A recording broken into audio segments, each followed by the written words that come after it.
I got to know the guy. He was from New York City, had moved up to our area in Connecticut, and he was a drummer, so we started hanging out and playing together.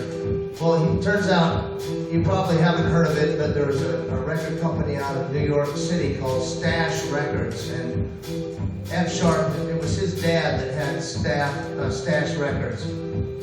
So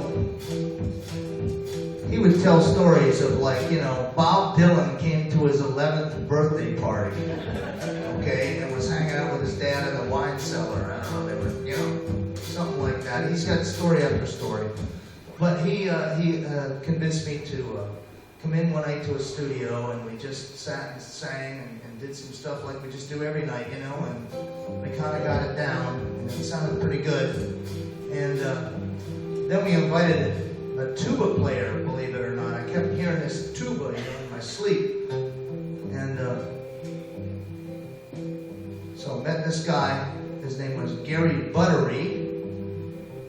Turns out he had played with Frank Zappa and Taj Mahal. And he was in Connecticut because he was actually in the Coast Guard band, which is another huge honor. He had played for presidents. This guy's got stories, man. Every time I call him for a gig, I say, Gary, can you make it a couple weeks for so-and-so? And he says, I can't, I'm in Austria, you know, or something like that.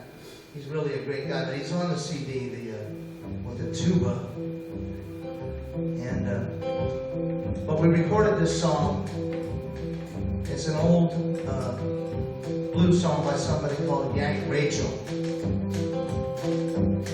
We're going to have